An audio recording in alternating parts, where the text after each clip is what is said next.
انا مبسوطه قوي ان انا اخيرا لقيت واحده صاحبتي. انا مش عارفه اختفوا وراحوا فين الناس دي. فلتوا من ايدك ولاد اللذينه. انا حاسه كده ان البيت ردت فيه الروح الحلوه. ده على اعتبار ان انت كنت عايشه مع ارواح شريره؟ لا ما اقصدش، بس قصدي ان انا كده حاسه بالونس والامان. ده انا حضوري صفر بقى. تفتكر ضيا هترتاح في النوم في السرير بتاع زياد؟ ولو ما ارتاحتش يا حبيبتي، انا رايي تيجي تنام هنا مكاني وانا اترمي في اي حته مش اشكال. ولا اقول لك اخش انام على رخامه المطبخ اهي واسعه وتستعمل حبايب الف. ولا اغطي نفسي بورق الفويل واخش جوه الفرن. الجو ساقع اليومين دول، فكره برضه. ايه ده جرس الباب. مين هيجي لنا دلوقتي؟ قلبي بقى في دماغك، شوفي مين من صاحباتك من ثانوي قرر ان هو يطب عليكي دلوقتي. تصدق ان انت شكلك هتنام في الفرن فعلا؟ قوم افتح الباب. مش فاتح. هي العيال دي ما بتسيبش فلوس في جيوبها ليه؟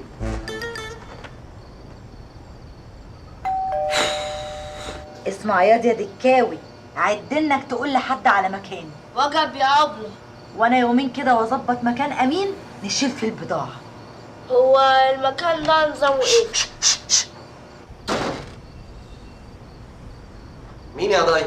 ده وهم خيال هوا. هوا؟ بتكلمي الهوا؟ انا اعرف ناس بتركب الهوا لكن بتكلم الهوا؟ لا ما هو ده كان طفل كده مشرد جاي يتسول عليا كده وشعره منكوش زيي بالظبط. رن الجرس وجري. لا كان جاي يتسول عليا. وتسول؟ لا طبعا، بس يعني كان فاكر بتسوله ده هيكون ثروه من الوهم والخيال والهوى. منوره يا باربي. انا باربي باربي باربي. مش عارف ايه بتقول. اموره وستايلي ايه؟ وربي ومش انا اللي بغنيها، ولعلمك مصر كلها اتريقت عليها زي سبونج بوب بالظبط. اوعى ما خليتك تقولي شيل ده من ده يرتاح ده عن ده ما بقاش انا. يعني انت ما بتعرفيش تغني زي اختك؟ زي اختك؟ اسكت يا اسكت ونام احسن لك، بدل ما اطلع احبالك الصوتيه المسرسعه اللي بترغي في وداني بيها دي واربط بيها الجزمه واحشرها في زورك من تاني كده اهو. يعني ولا بتعرفي تغني ولا بتعرفي كمان تمثلي؟ يا ربي يا ربي يا ربي، يعني حتى الاطفال البريئه دي مش خمسه من لسانهم عامل ايه يا حبيبي؟ انا بقى يا حبيب قلبي منك له اقول لكم انا بعرف اعمل ايه. اعرف ما اسمعش صوت فسل فيكم طول الليل، ولو حد بس فكر انه يقلقني هعلقه من رجليه بلبوس في مروحه السقف. ومش كده وبس، هربطه بحواجبه برموش اخوه ويلف لحد ما يدوخ، واولع تحتيه شمعة السبوع ومفيش حلقة تكبر كليتك. الله، زي فيلم القاتلة الملبوسة. اسكت يا طنط، مش عايزة صداع. مالك يا حاطط اخوك في الهون كده ليه ونازل رزع فيه؟ اصل بيقول ان هو الكبير، هو يا دوبك اكبر مني ب5 دقايق بس. 5 دقايق؟ يا ماما الله يسامحك يا ماما، كان لازم تنزلي قبلي يعني ب5 دقايق، حرام عليك. هم بقى ال5 دقايق دول اللي هيخلوه ينغص عليك عيشتك طول عمرك، وهيفضل يعاملك كأنك ودنة في صباع رجله الصغير. كشمله يا كشمله. صح، انت مش هتمشيني على مزاجك تاني. وانت المفروض انك اخوك كبير، يعني تراعيه وتحتويه وتنصحه. دايما كده بتجيب لنا وجع الدماغ. اسمع الكلام ده وبطل دوشه. انا هسكت بس عشان طنط تاني، بس صدقني لما نصحى الصبح هوريك.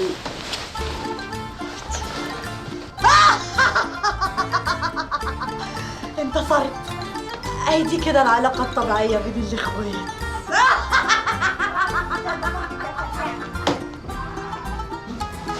يا ربيع يا ربيع يا ربيع بيه، يا ربيع بيه. ايوه يا مدام ساره. ايه حضرتك مش سامعني؟ بقالي ساعه بنادي عليك. لا مفيش داعي للالقاب، ممكن ترفعي التكليف عادي. لا والله. املى قوم فز من مكانك، يلا شيل الشنطه دي وطلعها فوق. اسف ما اقدرش. ليه بقى ان شاء الله؟ حضرتك كنت بتلعب كوره وجالك تمزق في الاربطه؟ لا ما هو انا كنت هعدي على حضرتك عشان اقول لك بس ما لقيتكيش. لا انا اسفه جدا. ما اتشرفتش بمقابلتك. ايه بقى كنت عايز تقول لي ايه؟ اصلي اترقيت. ما شاء الله، الف مبروك. ايه بقيت كبير بوابين؟ حاجه اكبر من كده بكتير. بصي انا هقول لك، اصل عادل اتزفلط فاتزحلق من على السلم فرجله اتكسرت، وهو كان ماسك رئيس مجلس اداره العماره، فمن هنا ورايح ومن رايح وهنا انا هحل محله، يعني مقامي من مقامه ومقامه من مقامي، وانا والغريب على ابن عمي وانا وابن عمي. بس كفايه. انت عارف انت لو ما شلتش الشنط دي وطلعتها فوق انا هعمل ايه؟ بلاش اتكلم، انت عارف كويس قوي انا هعمل فيك ايه. عارف بس يعني ايه الحاجات دي كلها؟ انتوا عاملين عزومه؟ وانت مالك انت؟ شيل وانت ساكت. برضه اسف، انا عندي حاجات اهم من كده بكتير اعملها. الايام دول. طب بقول لك ايه يا ربيع، انا عندي استعداد اديلك 1000 جنيه كلهم مفكوكين اربع، بس ما تقولش لحد. 1000 جنيه كلهم اربع؟ ايوه.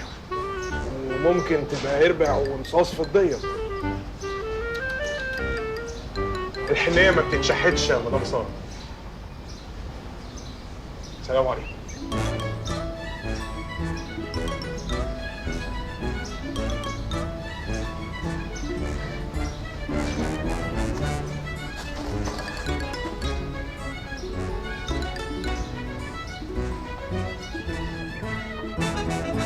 ايه يا ابني فاكر نفسك مين؟ ما كانش 5 دقايق فرق ما بيننا، عرفنا بيهم. يابا كلمك في المصلحة، خايف لا يفيد املك. ماسك كلام يا ابن عم. ايه ده؟ ايه طريقه الكلام دي؟ جبتوا الكلام ده منين؟ من خالتي ضايق يخيبك، دايما بتقل من اول قلم. ما تكلمش اخوك كده. عارفين لو شفتكم بتتكلموا بالطريقه دي تاني هعمل ايه؟ هتعملي فينا زي ما كانت خالتي ضايق هتعمل. لا اكيد ما مش هتشد وفرنا بالمخرطة ولا هتعلقنا من رموشنا في النجفة.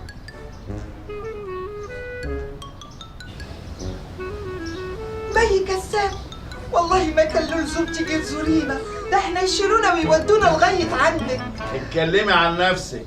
خلاص يا حاجه، لو مزنوقه قوي كده في مي ابعت اجيب لك 2 عتالين او 5 مسجلين خطر ينتعوكوا انتوا الاتنين كده هو لحد مي. انا مش مي. دي ضيفي اخت مي التوأم. انا والله اول ما ربيع قال لي اللي حصل لكم قلت اجيبها لكم تمرضكم لحد ما تقوموا بالسلامه.